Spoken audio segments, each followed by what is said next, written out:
அப்ப விஜய் என்ன சொல்லியிருப்பார்? "ஏப்பா நாளைக்கு ஏதாவது ஒரு கூட்டணினா நீ தான் போய் உட்கார்ந்து பேசணும். நாளைக்கு நீ ஒரு தொகுதியில நிக்கணும். ஒழுங்கா மன்னிப்பு கேளுன்னு சொல்லியிருக்கலாம். நல்ல அறிவுரை தான். தேர்தல மனசுல வச்சு தான். சரிதானா? எடப்பாடி சொன்னார் விஜய் என்ட்ட பேசலன்னு. ஆனா விஜய் ஆதவருக்கு ஒரு கண்டிப்பு கலந்த ஒரு அறிவுரையை சொல்லியிருப்பார். அப்படி செய்யாதீங்க, தப்பு, மன்னிப்பு கேளுங்கன்னு. அதனால அவர் உடனே வருத்தம் தெரிவிச்சார்.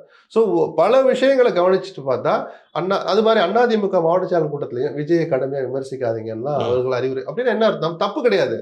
நான் திரும்ப சொல்றேன் சார். விஜய் அதிமுக சேர்ந்தா அது வெற்றி கூட்டணியா மாறுவதற்கான சாத்தியம் 50%க்கு அதிகமாகவே இருக்கு. அங்க பிஜேபி ஆனால் தேவையில்ல. அங்க பிஜேபி தேவையில்ல. இருக்காங்க. நான் இந்த அணின்னு இல்ல, சொல்றேன். இல்ல. அங்க பிஜேபியை கழட்டி விட்டா கூட ஒரு பிரச்சனை இல்லைங்கிறீங்க. இருந்தா கூட பரவாயில்லன்னு போய் சேர்றவர் தான் விஜய். ஏங்க சரியில்லைன்னு சொல்லிட்டு அதிமுக போற போது அங்க யார் இருந்தா அவருக்கு என்ன? எந்த கொள்கை அவரை தடுக்க போகுது? சரி. சரிதானே? ஆனால் தற்காலிக வெற்றியோ அல்லது துணை முதலமைச்சரா கூட வருவதற்கு வாய்ப்பு இருக்கு.